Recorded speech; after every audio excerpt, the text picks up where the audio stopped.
love with her, but they are appalled by her beauty and modesty and won't declare themselves. So, until she makes her own choice, there's no chance for anybody else. This is perhaps the only village in the world which possesses an endowed corps of professional bridesmaids who are bound to be on duty every day from 10 to 4. And it is at least 6 months since our services were required. The pious charity by which we exist is practically wasted. Oh, we shall be disendowed. That will be the end of it. Dame Hannah, you're a nice old person. You could marry if you liked. There's old Adam, Robin's faithful servant. He loves you with all the frenzy of a boy of 14.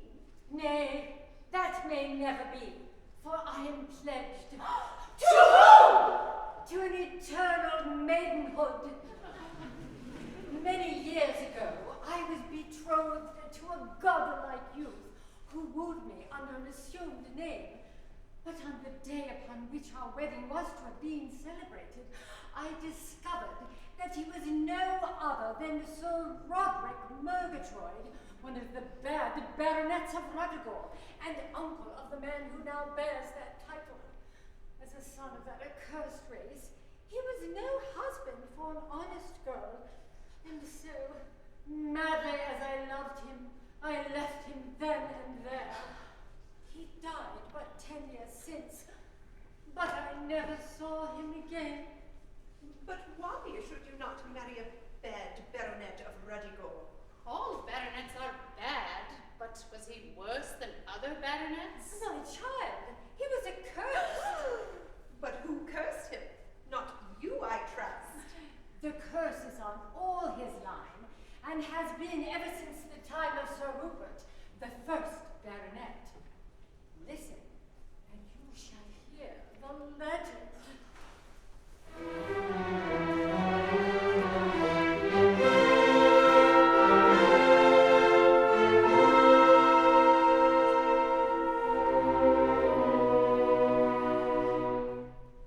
Sir Rupert Murgatroyd, his leisure and his riches, he ruthlessly employed in persecuting witches. With fear he'd make them quake, he'd dark them in his lake, he'd break their bones with sticks and stones, and burn them at the stake. This sport he much enjoyed, did Rupert Murgatroyd, no sense of shame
on some errand of charity, as is thy wont. A few gifts, dear aunt, for deserving villagers.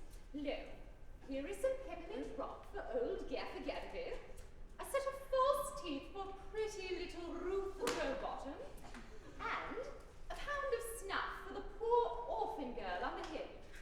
Oh, Rose, pity that so much goodness should not go to make some gallant youth happy for life. Rose, why dost thou harden that little heart of thine? Is there none hereaway whom thou couldst love? And if there were such a one, verily it would ill become me to tell him so. Ah, Rose, where true love is, there is little need for prim formality. Hush, dear aunt, for thy words pain me sorely. Hung in a plated dish cover to the knocker of a workhouse door, with naught that I could call mine own, save a change of baby linen and a book of etiquette. Little wonder if I have always regarded this work as a voice from a parent's tomb. This hallowed volume, composed, if I may believe the title page, by no less an authority than the wife of a Lord Mayor, has been through life my guide and monitor. By its solemn precepts, I have learned to test the moral worth of all who approach me. The man who bites his bread or eats peas with a knife, I look upon as a lost creature, and he who has not acquired the proper way of entering and leaving a room is the object of my pitying horror. There are those in this village who bite their nails, dear aunt, and nearly all are wont to use their pocket combs in public places. In truth, I could pursue this painful theme much further, but behold, I have said enough. Rose, is there none among them all who is faultless in thine eyes? For example, young Robin. He combines the manners of a Marquis with the morals of a Methodist. Couldst thou not love him? And even if I could, how should I confess it unto him? For lo, he is shy and saith naught.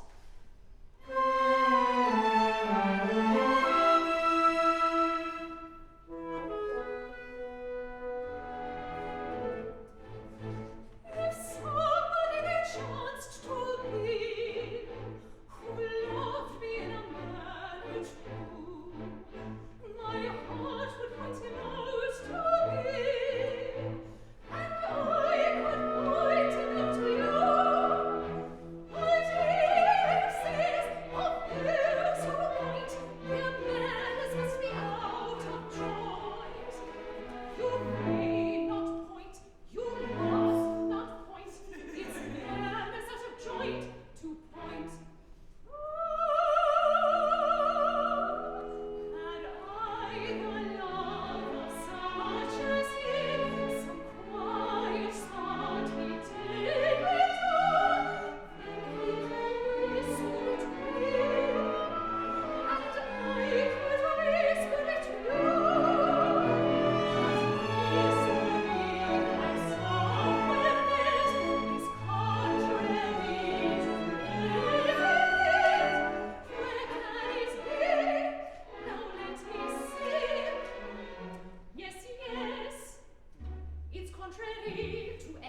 yet.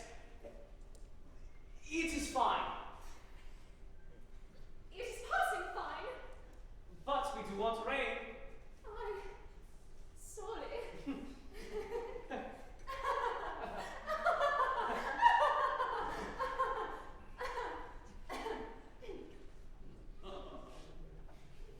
Is that all? That is all. Good day, Mr. Robin.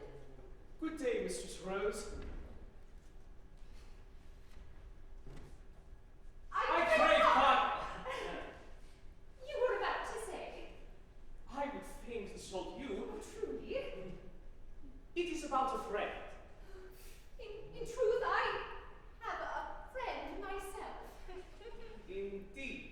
I mean, of course. And I would fain consult you About him? about her. Let us consult one another.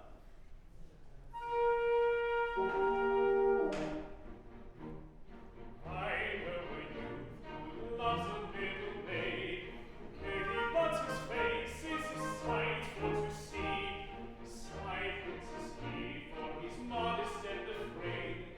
Maybe but he's timid as a youth can be. I know a maid who loves a gallant youth. Hey, but she sickens as the days go by. She cannot tell her sons the truth. Oh, but I think the little maid will die. Poor little man, Poor little maid, poor little man. poor little maid. Now tell me, pray, and tell me true. What in the world should the young man do? He cannot eat and he cannot sleep. Maybe but his face is a sight for to see. Daily he goes for to wail, for to weep. Maybe but he's wretched as a youth can be. She's very thin and she's very pale. Hey, but she sickens as the days go by. Daily she goes for to wail and to wail. Oh, but I think the little maid will die. Poor little maid, Poor little man, poor little maid.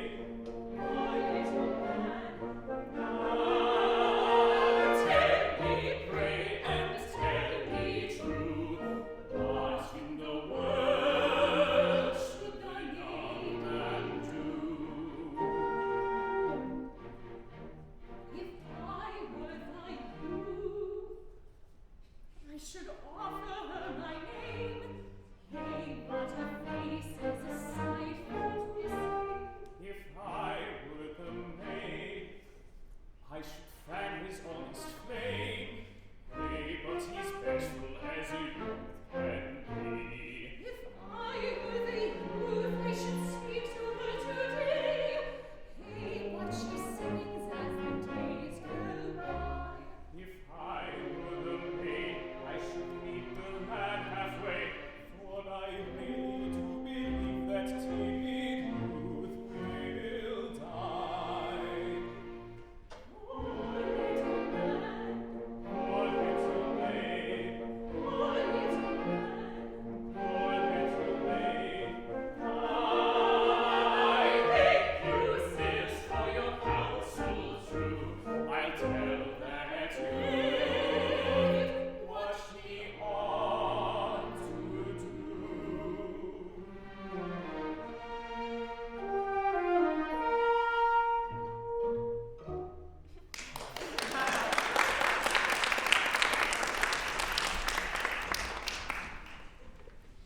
Poor child.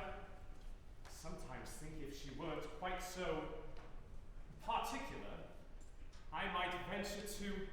But no. Even then, I should be unworthy of her. My kind master is sad, dear sir, even Murgatroyd. As you love me, bereave not that hated name. 20 years ago, in the horror of the prospect of inheriting that hideous title, and with it the band that compels all that succeed to the baronetcy to commit at least one deadly crime per day for life, I fled my home and concealed myself in this innocent fishing village under the name of Robin Oakapple. My younger brother, Despard, believing me to be dead, succeeded to the title and its attendant curse. For 20 years I have been dead and buried. Don't dig me up now. It shall be as you wish, dear master. For have I not sworn to obey you forever in all things?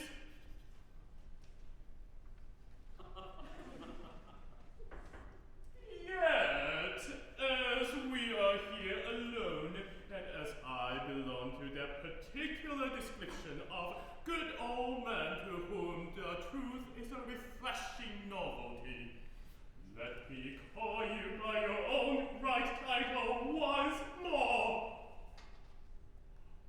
Sir Riven Murgatroyd, Baronet of Ruddigore. Is like 8 hours at the seaside.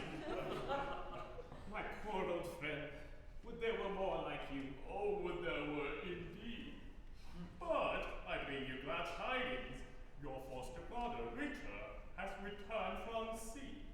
His ship, the Dauntless, rides yonder at anchor, and he himself is even now in this very village.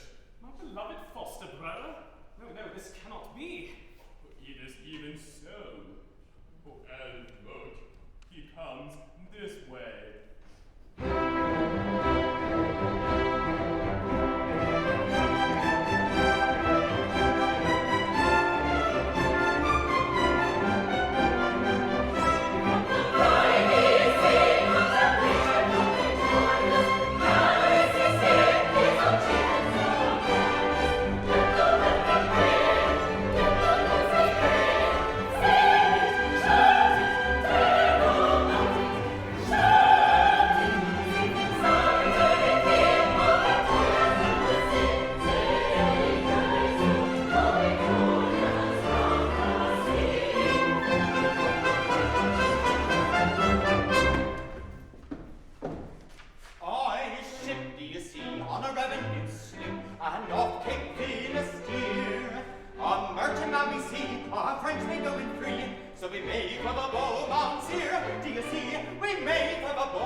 to be loved and dreaded throughout the civilized world.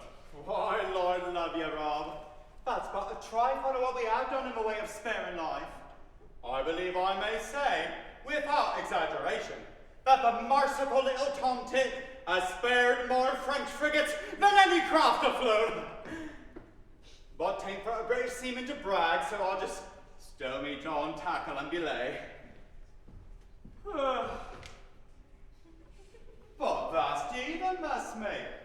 What's brought you all a cockbill? Alas, Dick, I love Rose Maybud, and love in vain.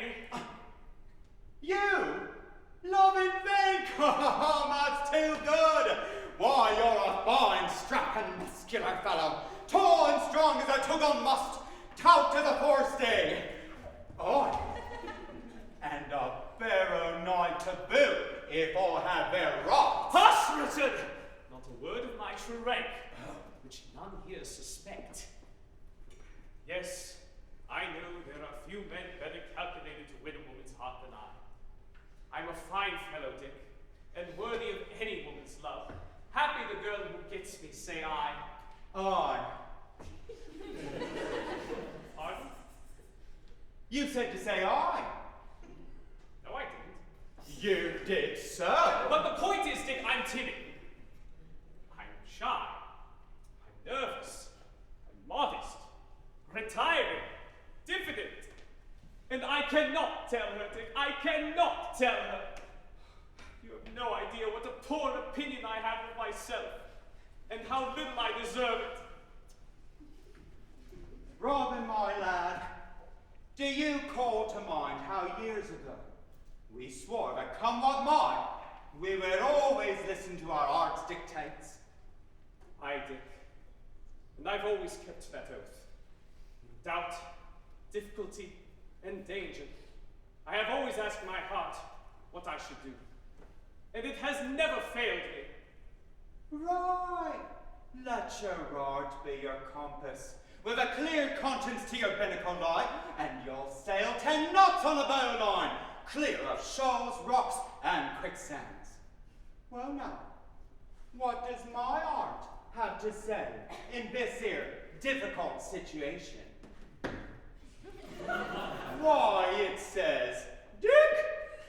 It says, it calls me Dick, 'cause it's known me from a babby.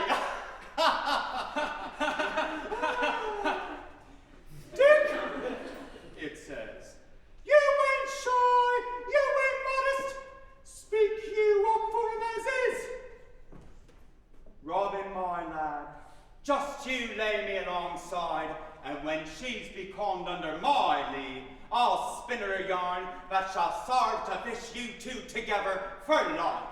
Can you do this for me? Will you, do you think? Yes! There's no false modesty about you. You're what I would call bumptious self-assertiveness. I mean the expression in its complimentary sense.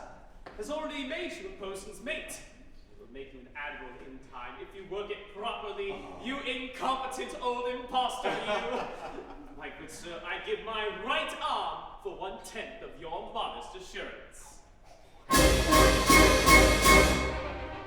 My boy, you may take it from me, that of all the afflictions occurs, with which a man saddled and hampered and added, indifferent nature's the worst. Though clever as clever can be, a crichton of legal romance, you must stir it and stumble and blow your own trumpet, and trust me, you haven't the chance.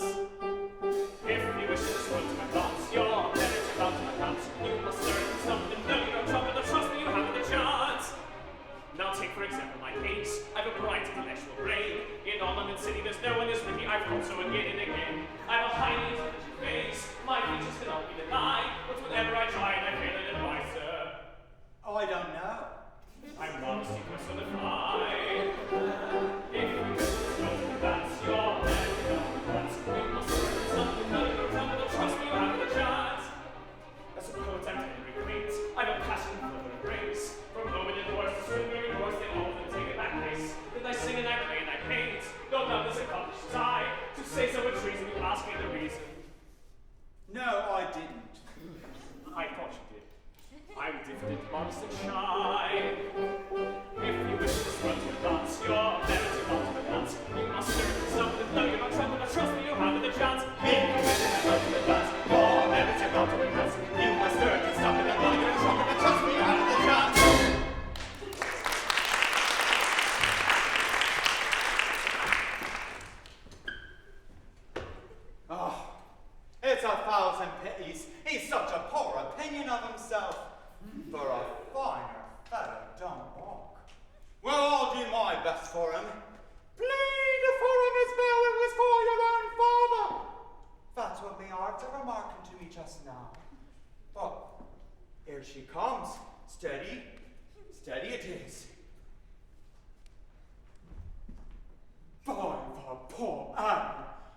she's a tight little craft.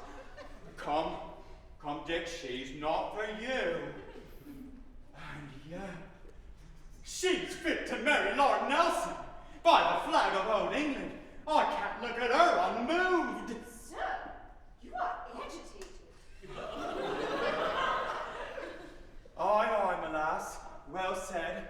I am agitated, true enough.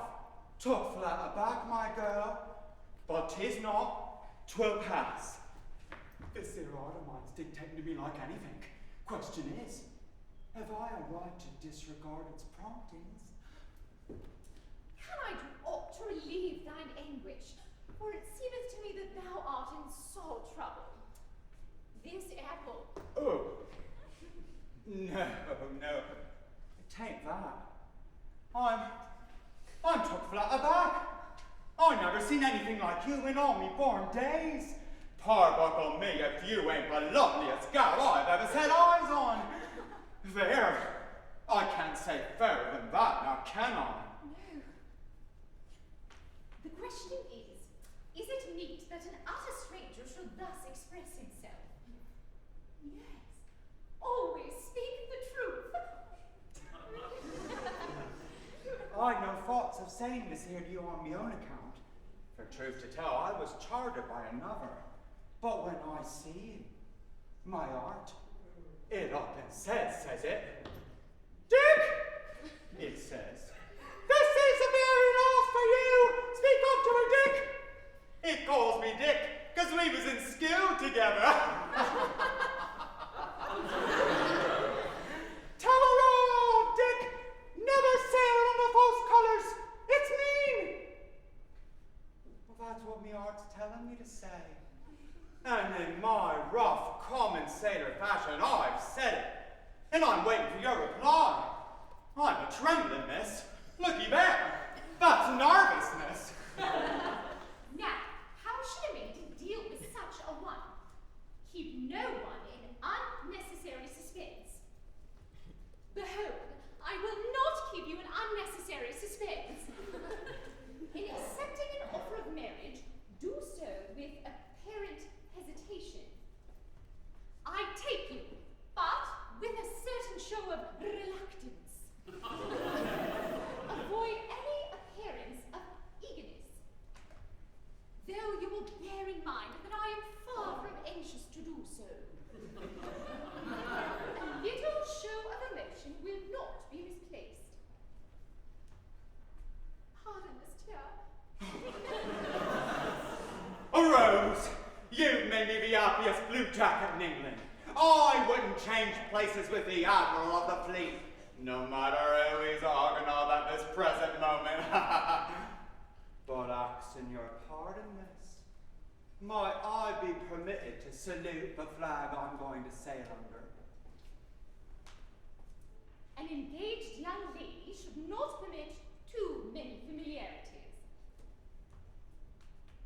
Once.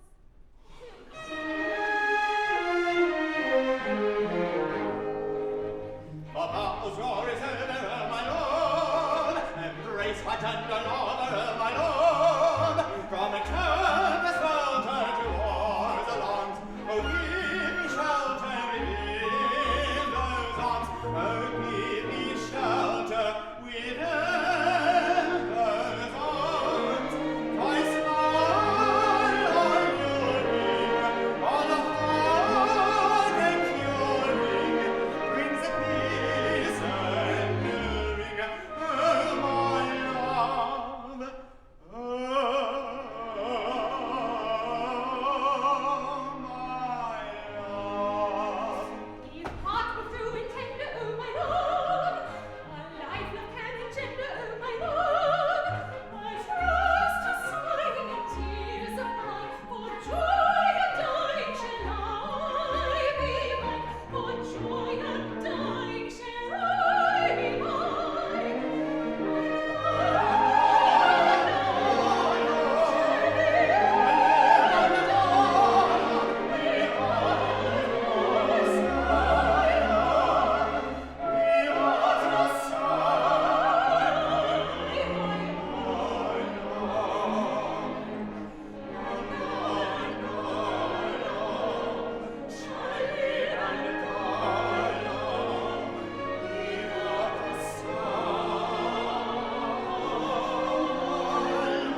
no, I can't truly say she do.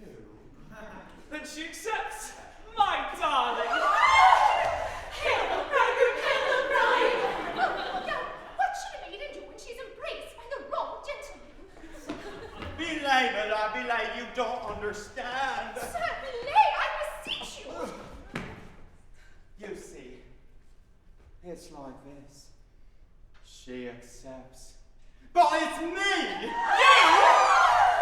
Hail the bridegroom, hail the bride!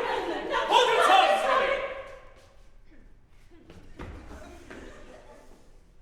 Now, what does this mean? My poor lad, my heart grieves for thee. But it's like this. The moment I saw her, and just as I was going to mention your name, my heart, it up and says it. Dick! This is the very last for you! It says, be honest and sailor-like, don't skulk under false colours, speak up! It says, take her, you dog, and give her my blessing! Hail the bridegroom, hail the bride! Will you be quiet? Go away, vulgar girls.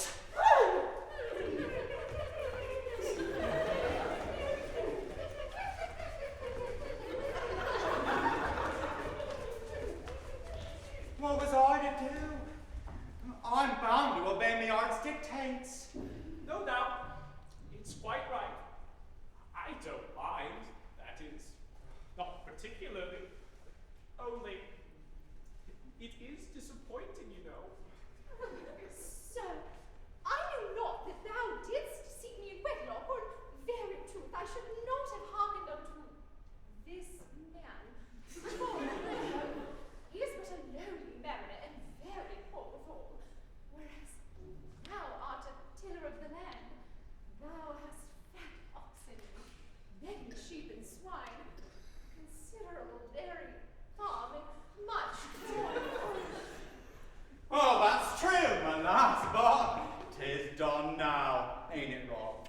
Still, it may be that I should not be happy in thy love, for I am passing young and little able to judge. Moreover, as to thy character, I know not. Nay, Rose, I'll answer for that. Dick has won my love fairly. Broken-hearted as I am, I'll stand up for Dick through thick and thin. Oh, thank ye, messmate. That's well said. That's spoken honest. Thank ye, Rob. Yet, methinks I have heard that sailors are but worldly men and little prone to lead serious and thoughtful lives. And what then? Admit that Dick is not a steady character? And that when he's excited he uses language that would make your hair curl? Granted he does. It's the truth, I'm not going to deny it. But look at his good qualities. He's as nimble as a pony, and his hornpipe is the talk of the fleet. Well, thank ye, Rob. That's spoken honest. Thank ye, Rob. But it may be that he drinketh strong waters which do bemuse a man and make him even as the wild beasts of the desert. Well, suppose he does, and I don't say he don't. For rum's his bane and ever has been. He does drink. It's the truth, I'm not going to deny it. But what of that? Look at his arms, tattooed to the shoulder. No, I won't hear a word against Dick. Yet I have heard that mariners are rarely true to those whom they profess to love. Granted, but I don't say that Dick isn't as bad as any of them. You are, you know you are, you dog, a devil of a fellow, a regular out-and-out Lothario. But what then? You can't have everything. And a better hand at turning a dead-eye don't walk a deck. And what an accomplishment that is in a family man. No, I won't hear a word against Dick. I'll stand up for him through thick and thin. Thank ye, Rob. Thank ye. You're a true friend. I've acted according to my heart's dictates, and such orders as them no man should disobey. Say no decision by, no better by, should be right. So is the invading mind, your separate mind, you should be kind. My heart says She's captured you. She's just the sort of girl you like. You know you do. If our word men are arching in, I shall resign. Not what it says to me quite plain. This heart of mine is all of mine. My heart says you've a prosperous lot. With English wine, you mean to settle all you've got. Upon your blind, it's a pretend she my hands. My word is signed. It's essential facts. This heart's of mine. This heart's of mine. It seems my heart's a right. It doesn't care. It headed say left and us is right. Not something good. I must show you every spring. You tell me so. Not sure yet. Change my name. I let you know. I let you know. Sailing on that such a line, no doubt the heart should be a guide. It's not but when you find a heart that does not know it's mine. A heart that does not know it's mine.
alas, the cruel awaking.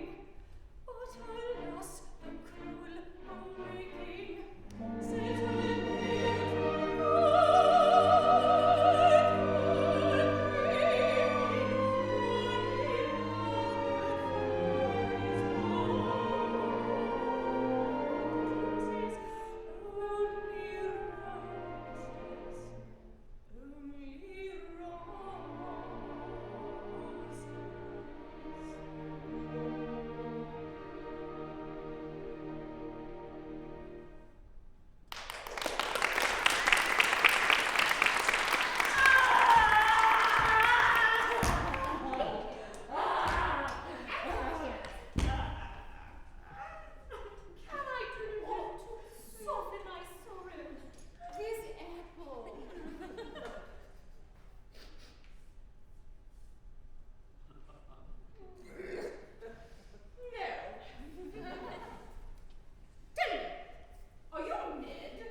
then you don't love Sir Despard, Murgatroyd. Oh, the maid girls love him.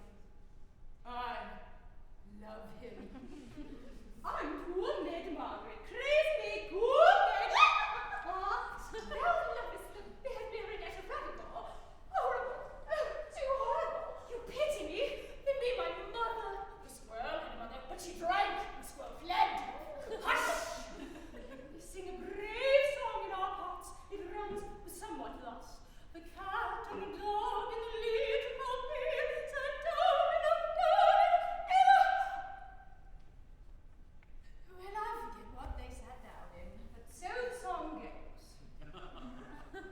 Listen, I've come to pinch her. Mercy, whom? You mean who? Nay, it is the accusative after the verb. True. I've come to pinch Rose Maybud. I love him. He loved me once, but that's all gone. Psst. He gave me an Italian glance thus. Maybe his. He will give her an Italian glance. And make her his. But it shall not be, for I'll stamp on her, stamp on her, stamp on her. Did you ever kill anyone? Why not? Listen, I killed a fly this morning. It buzzed, and I wouldn't have it, so it died. So shall she. No, I am Rose Maybud, and I shall fain not die. You are Rose Maybud. Yes, sweet Rose Maybud. Strange, and they told me she was beautiful. And he loves you. No. If I believed that, I would treat you as the auctioneer and land agent treated the ladybird. I would rend you asunder! Nay, be pacified. For behold, I am pledged to another, and lo, we are to be wedded this very day. Swear me that. Come to a commissioner and let me have it on affidavit. I once made an affidavit, but it died.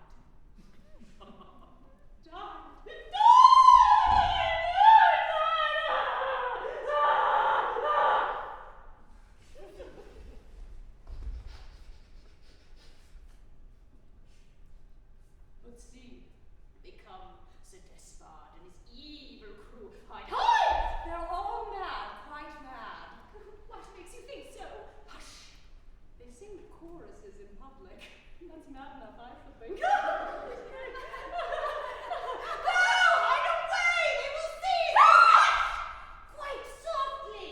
Quite softly!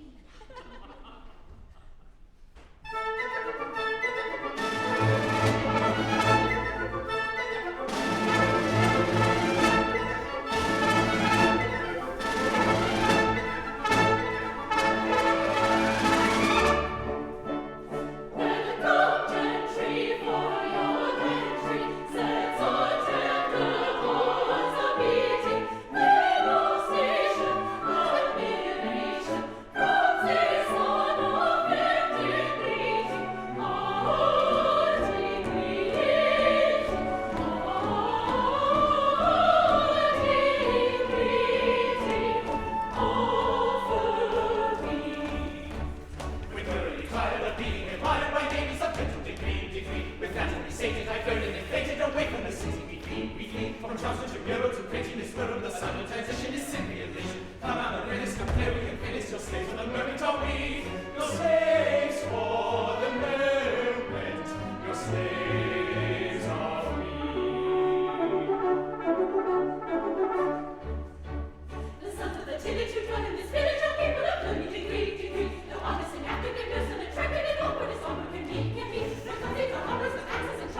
why am I a husky and a horse? Oh, why?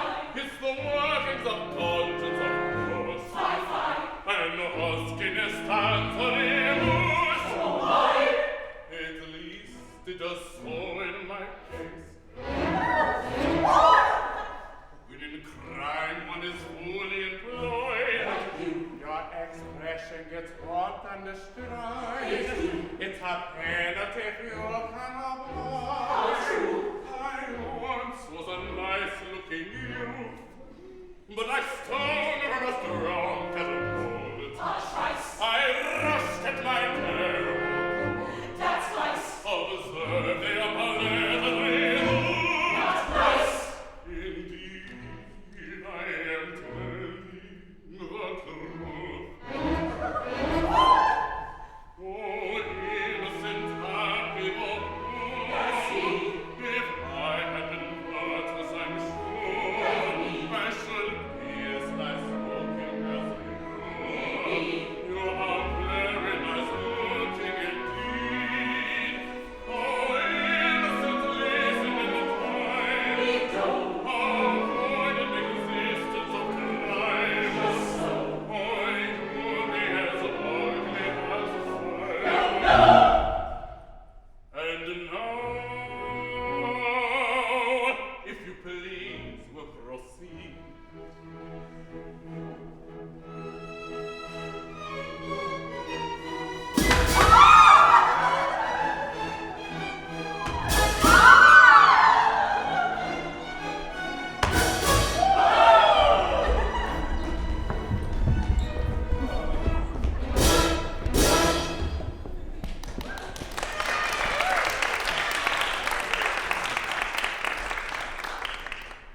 Poor children, how they loathe me. Me whose hands are certainly steeped in infamy, but whose heart is as the heart of a little child. What is a poor baronet to do when a whole picture gallery of ancestors step down from their frames and threaten him with an excruciating death if he hesitates to commit his daily crime? But, I would be even with them. You see, I get my crime over first thing in the morning, and then, I do good. I don't good! 2 days since, I stole a child and opened an orphan asylum. Yesterday, I robbed a bank and endowed a bishopric. Today, I carry off Rose Maybud and atone with a cathedral. This is what it means to be the sport and toy of a picture gallery. But I will be bitterly revenged upon them. I will give them away to the public broadcasting system, and no one, I mean no one, shall ever look upon their faces again! Yes. Asking your honor's pardon. Absurd! And by a mariner, what would you with me, fellow? Your honor, I'm a poor man-of-war's man, becalmed in the doldrums. I don't know them. And I make so bold as to ask your honor's advice. Does your honor know what it is to have an art? I mean, yes, I have several rather notorious works of art in my possession, yes. No, not an art. An art. Excuse me, sir. By an art, do you mean the complete apparatus for circulating the blood through the veins and arteries of the human body? No, I'm asking your honor, as your honor an art, that up and looks you in the face and gives you quarterdeck orders that it's life and death to disobey. No, I'm not an art of that kind, but I do have a picture gallery that presumes to take that liberty. Well, Your Honor, it's like this. Your Honor had an elder brother. It had. Who should have inherited your title, and with it, its curse. Aye, but he died! Oh, ribbon! He didn't. He did not. He didn't. On the contrary, he lives in this very village under the name of Robin Oakapple, and he's a-going to marry Rose Maybud this very day. Ribbon, alive. I'm going to marry Rose Maybud. Can this be possible? Now, the question I was going to ask Your Honor is, ought I to tell Your Honor this? I don't know. I mean, well, it's a delicate point, to be sure, but I'm not exactly sure, but I think so. That's what me art says. It says, Dick. It says. It calls me Dick, 'cause it's entitled to take that liberty.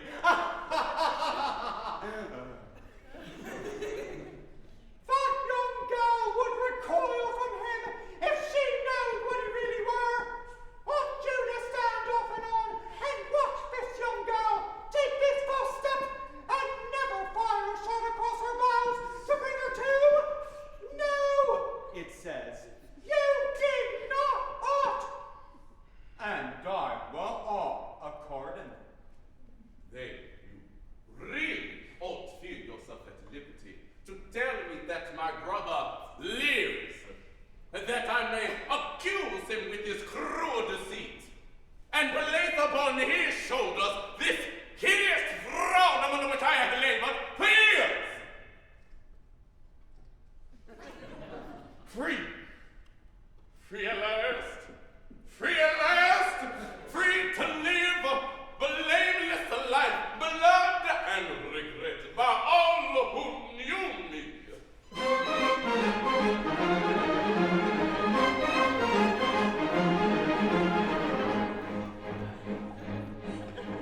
You understand? I think I do, but bigger and trigger the steps to be taken is neatly planned. I think so too. I run any better to never regret it. A duty must be done. The rules abide for everyone, and paper all is duty. To shirk the task of ability, to shirk the task of ability, to shirk the task, to shirk the task of ability,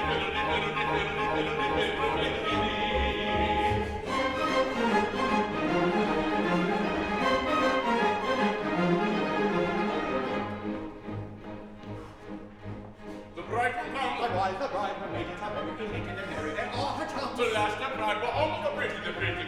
A duty must be done. The rules abide for everyone, and paper all is duty. To shirk the task of ability, to shirk the task of ability, to shirk the task, to shirk the task of ability.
Only one